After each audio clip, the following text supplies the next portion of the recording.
안녕하세요. 결혼은 현실이다의 수다입니다. 오늘은 인연을 끊는 집에 대해서 얘기해 보려고 합니다.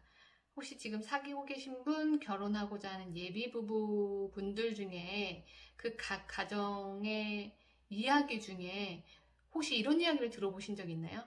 우리 집은 친가랑 인연을 끊는 집이야. 우리는 외가랑 인연을 끊는 집이야. 이런 이야기를 안 하는 분도 계시지만 가볍게 흘러가듯이 좀 어려운 것들은 희한하게 결혼하기 전에 알아야 될 것들은 상대분이 되게 흐르듯이 아니면 그냥 지나치듯이 가볍게 이야기를 던지는 부분이 있는데 여러분은 꼭 그렇게 그냥 흘리듯 보내는 말들을 잘 새겨 들으셔야 된다는 이야기를 꼭 드리고 싶습니다. 우리 집은 친가랑 인연을 끊었어, 외가랑 인연을 끊었어 하면 아 그래? 무슨 일이 있어서 끊었겠지? 라고 사귈 때는 그렇게 생각을 합니다. 근데 결혼해보면 아 그게 얼마나 중요한 말이라는 것을 여러분들이 알게 되시는데 결혼하고 알게 된다는 안타까운 점이 있다는 겁니다. 이 부부도 그 이야기를 결혼 전에 들었지요. 사귈 때 흘러가듯이. 아, 우리 집은 친가랑 인연을 끊었어. 라는 집이었습니다. 아이, 그래. 얼마나 오죽했으면 형제들끼리 얼굴을 안 보겠어. 그리고 이 배우자, 예비 배우자분이 뭐 그쪽 친가에서 부모님한테 돈으로 계속 싸움을 걸어와서 인연을 끊었다라고 이야기를 했습니다. 그러면 이 여자분께서는 당연히 그 말을 들을 수밖에 없죠. 한쪽 말만 들은 거죠. 그리고 반대분의 말을 들을 수는 없는 거죠. 왜냐면 결혼을 하고 그 집안을 만나지 않는 이상 이 사람이 얘기해주는 그리고 배우자, 예비 배우자가 한 말이 맞다고 생각하기 때문에 그 말만 믿고 결혼을 하게 된 거죠.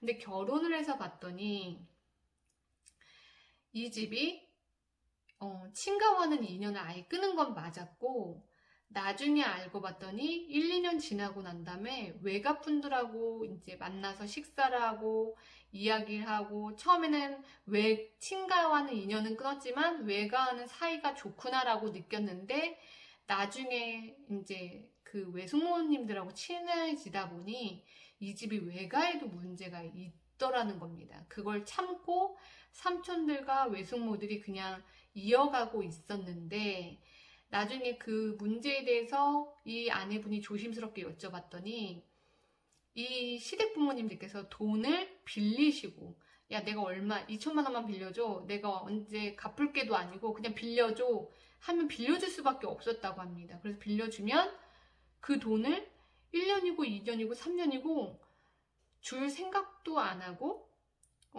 묻지도 않고 그쪽에서도 또 빌려준 사람들이 오히려 말하기가 힘들거든요. 그거 언제 갚으실 거예요? 이렇게 말하기가 정말 힘듭니다. 가족끼리 더 힘듭니다. 그러다 보니까 이 외가에도 그 가정에 대해서 안 좋게 생각하고 불화가 많은데 이 아내분이 시집을 온 지 별로 안 돼서 그 문제를 이제 못 본 거죠. 그러니까 이 아내분이 없을 때만 그 가족끼리 싸움이 일어나는 거죠. 근데 끝내 4년이 지난 후에 이제 외가도 인연을 끊는 일이 생겼습니다. 근데 이게 문제가 외가와 친가와 인연을 끊는 게 문제가 아닙니다. 그러니까 이 다 인연을 끊으니까 어디로 돌아올까요? 맞습니다. 이 부부한테 그 돈 빌림이 반복되어지기 시작하는 거죠. 근데 역시나 그 외숙모님들한테 들었던 이야기처럼 이 시부모님은 이 돈을 빌려가고 안 갚는 건 기본이고 언제 갚는다는 얘기도 없이 계속 빌린다는 겁니다. 그런데 이때 남편분이 부모님과 정말로 인연을 끊지 않는 이상 이것은 계속 반복되어질 수밖에 없다는 거죠. 그래서 4년밖에 안 된 결혼 생활에 이 시부모님께서 돈 빌린 액수와 그 금액을 정확히 밝혀드릴 수는 없지만 무한 반복하고 그걸 갚으실 생각도 안 하고 자식 돈이 내 돈이다라는 주제와 비슷하게 계속 빌리다라는 겁니다. 그래서 이 부부는 지금 이혼을 생각하고 있고 이혼 절차 중이시라고 합니다.